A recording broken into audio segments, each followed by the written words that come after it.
kunci Anda sukses dunia akhirat, percayalah takdir. Dan semua takdir itu baik, tapi kita belum tahu rahasianya. Allahu Rabbi wal Islam dini wa Muhammadan Rasulullah wa yaqini. Selama saya di Indonesia, itu yang saya ambil belajaran.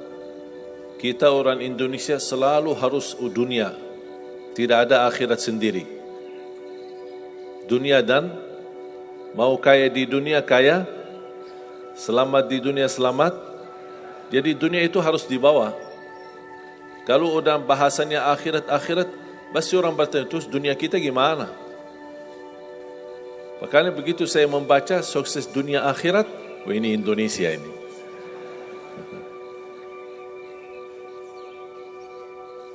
Bahkan hampir setiap ibadah kita pasti yang dikejar dunia.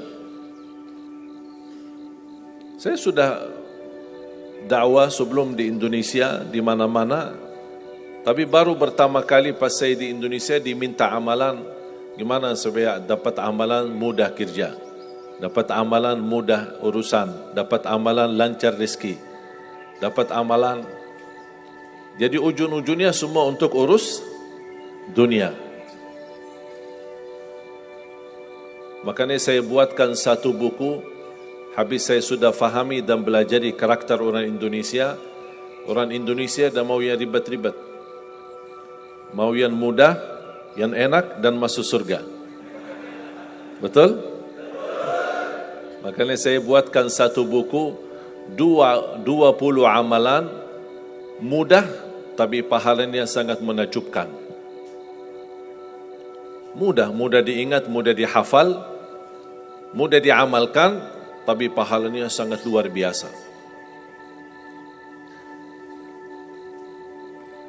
Bapak Ibu jamaah sekalian,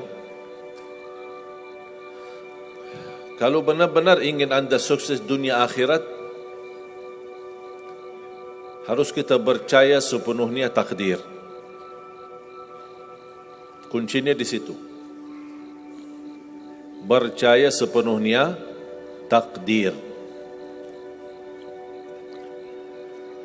Takdir itu menjadi salah satu rukun iman. Rukun iman ada berapa? 6. Rukun Islam 5.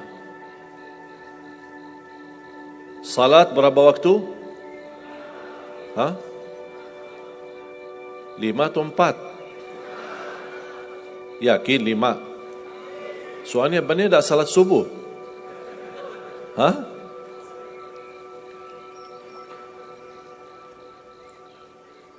Takdir itu menjadi salah satu rukun iman.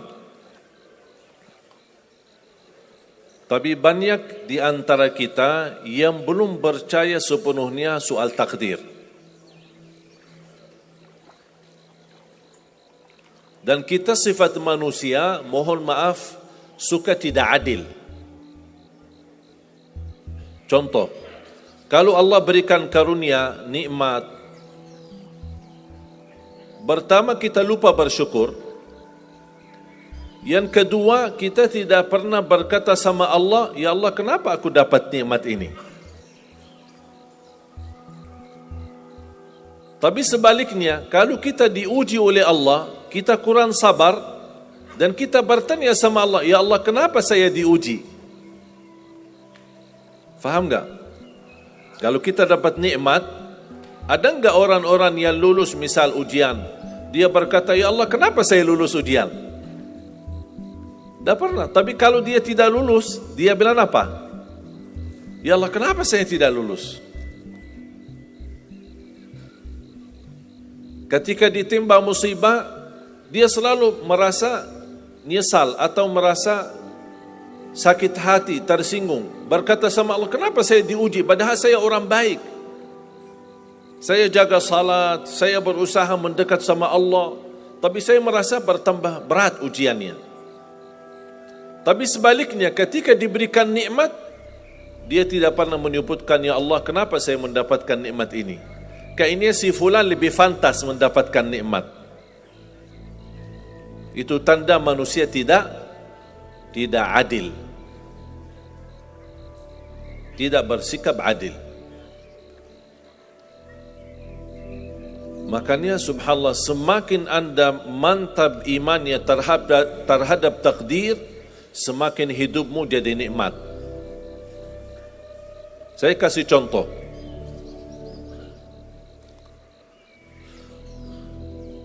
Tidak ada persoalan masalah takdir baik. Itu bukan masalah bagi kita. Justru kita bertambah senang kalau kita mendapatkan takdir yang baik. Tapi yang menjadi persoalan bermasalah bagi kita adalah takdir buruk. Ketika ditimpa musibah, ketika ada ujian, ada sakit, kesulitan, penghasilan yang tidak mencukupi, dan banyak masalah keluarga, masalah rizki, masalah sama majikan, masalah di kerjaan, itu yang membuat banyak beban fikiran.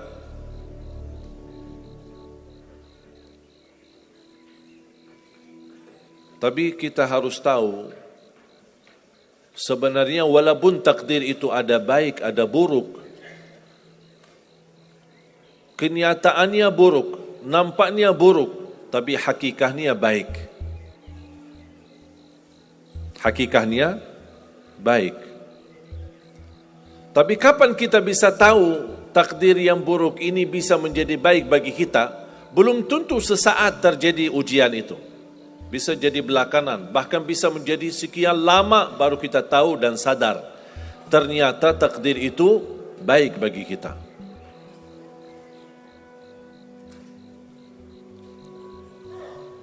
Saya kasih contoh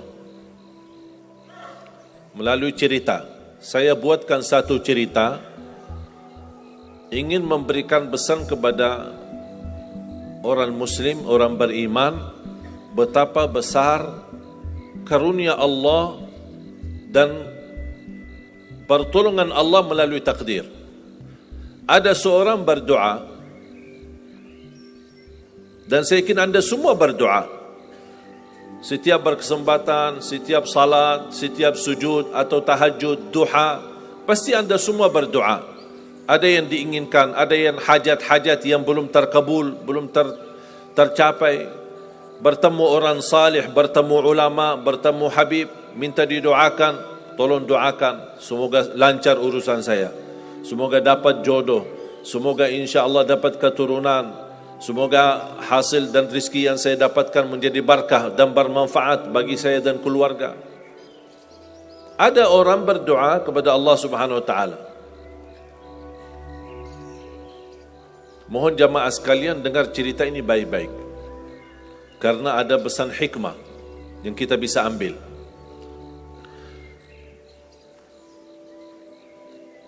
Orang ini berdoa tapi tidak melebihi selain doa meminta jodoh yang salihah, yang cantik, yang kaya. Itu aja doanya, tidak ada yang lain. Setiap salat, ya Allah, jodoh yang salihah, yang cantik, yang kaya. Tahajud, ya Allah, jodoh yang salihah, yang cantik, yang kaya. Doa pas buka puasa, itu aja doa, tidak ada yang lain. Tidak minta ampun, tidak minta rahmat, tidak minta karunia, tidak minta keselamatan. Butuh banget ini jodohnya. Dapat rezeki sedikit, dapat kemudahan berangkat haji. Selama dia berhaji, selama dia tawaf 7 kali, itu aja doanya. Ya Allah, jodoh yang salihah, yang cantik, yang kaya. Safa Marwah sa'i, ya Allah, jodoh yang salihah, yang cantik, yang kaya. Tak ada yang lain. Ketika satu malam dia sudah di tengah air, berjalan malam hari santai-santai di kampung sambil membayangkan jodohnya, menghayal bagaimana cantiknya. Pas di dalam perjalanan dikejar anjing. Dia lari, dan justru anjing semakin lari semakin dikejar. Makanya kalau ketemu anjing jangan lari. Akhirnya anjing berhasil gigit kakinya, berdarah. Datang mobil ambulan, dibawa ke rumah sakit. Di dalam mobil ambulan dia merasa menghadapi ujian dan dia berkata, ya Allah, selama ini saya berdoa minta jodoh yang salihah, yang cantik, yang kaya, masa dikirimkan anjing?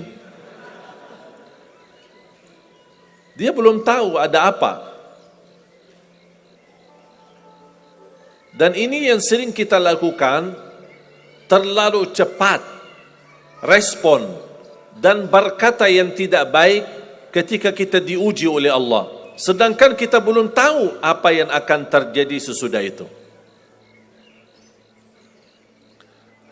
Ambulan dibawa ke rumah sakit dan subhanallah dirawat di rumah sakit seorang dokter yang cantik, yang salihah, yang kaya, jadi jodohnya.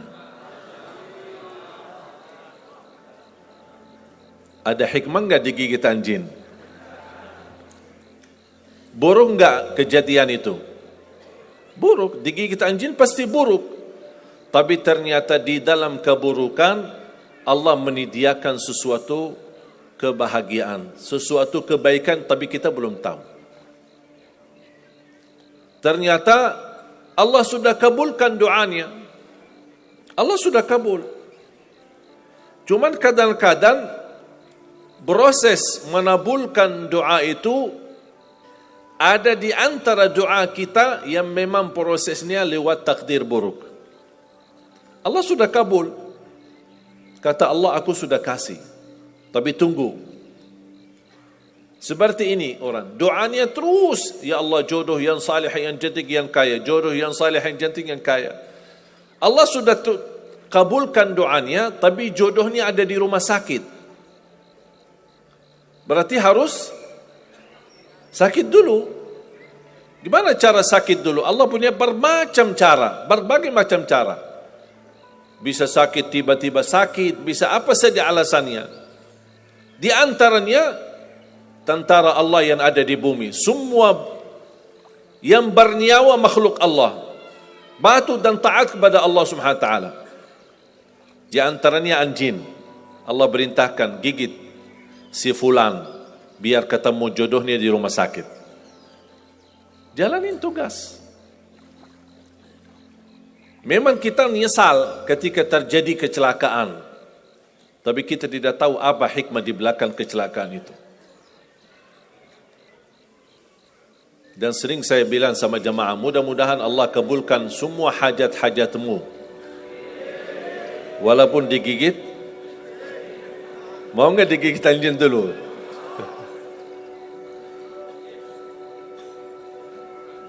Sebenarnya kalau kita tahu rahasia takdir, apapun yang akan terjadi, kita tidak ada kekhawatiran.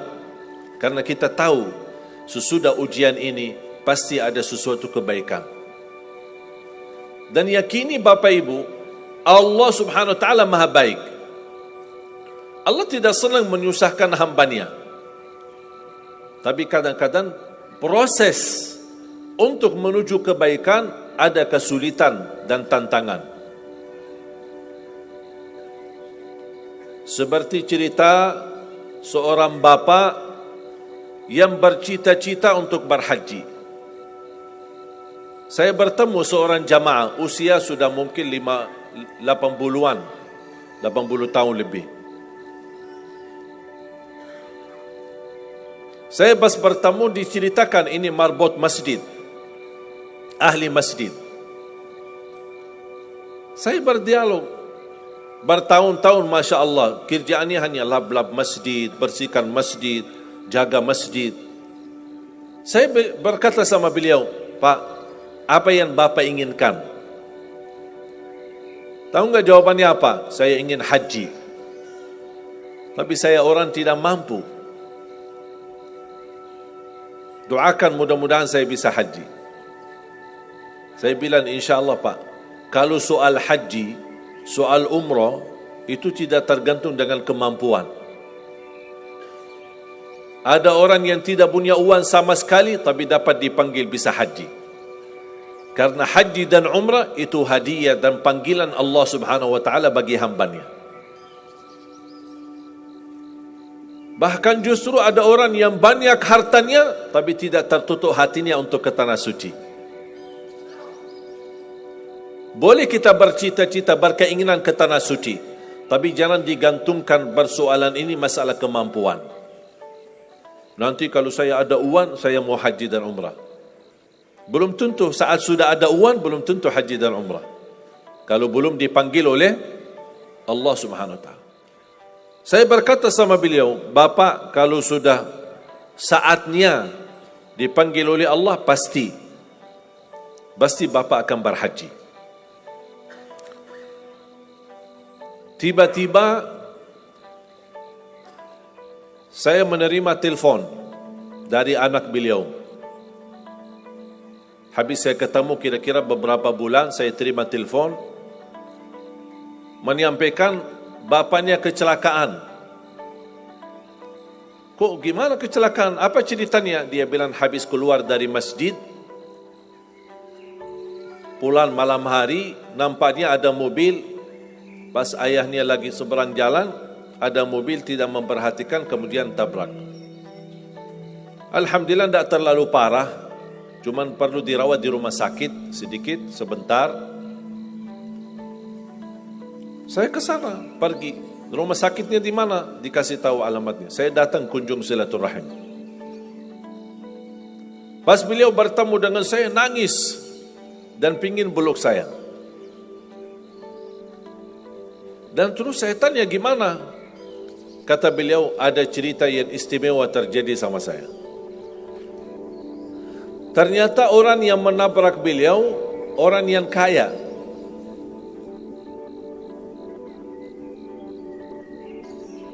Habis itu, orang yang kaya minta maaf sama si bapak ini.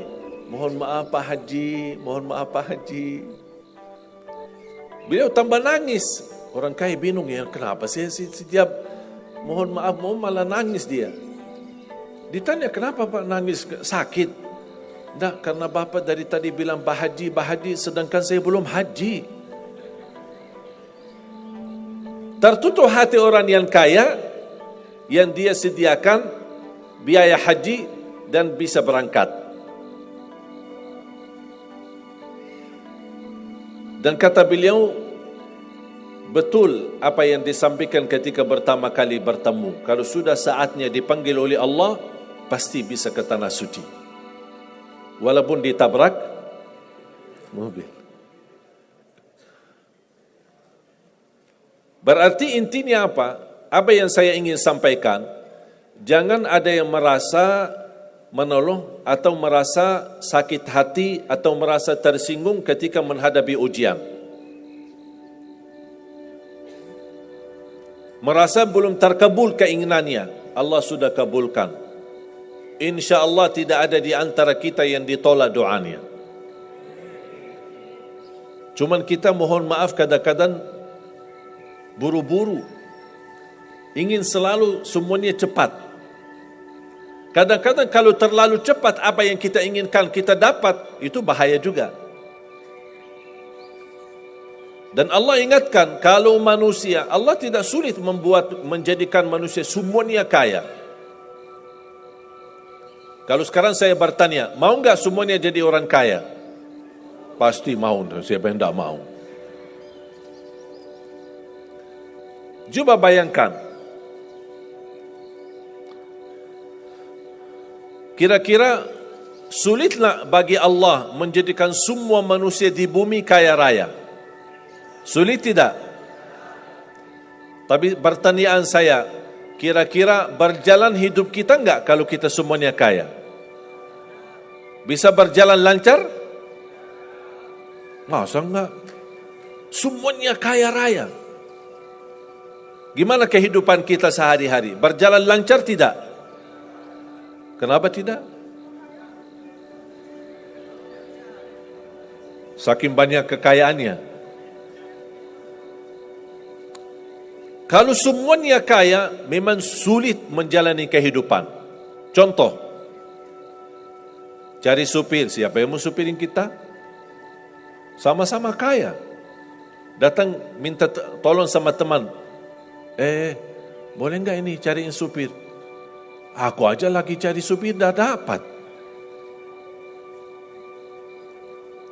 Mau punya perusahaan sendiri, butuh tenaga kerja kan? Semuanya orang kaya. Buat apa kalau mereka semua kaya, masing-masing punya pabrik, tapi tidak ada yang bekerja? Sulit enggak jalan hidup? Sulit. Sama sebaliknya, kalau semuanya di bumi miskin, susah. Kira-kira gimana hidup kita? Ya susah juga. Tidak bisa lancar hidup di dunia. Setiap ada orang datang minta tolong, Pak, apalagi saya Pak? Saya aja susah. Tapi makanya ada hikmah. Allah menjadikan ada yang kaya, ada yang miskin. Yang kaya menutupi kebutuhan yang miskin, miskin juga menutupi kebutuhan yang kaya, saling mengisi. Supaya apa? Supaya dunia ini berjalan, hidup kita berjalan. Tapi coba bayangkan kalau semua orang kaya tidak mau membantu orang miskin, dan semua orang miskin sombong dan mau melayani orang kaya, gimana kehidupan kita? Susah. Makanya jemaah sekalian, kunci anda sukses dunia akhirat, percayalah takdir. Dan semua takdir itu baik, tapi kita belum tahu rahasianya.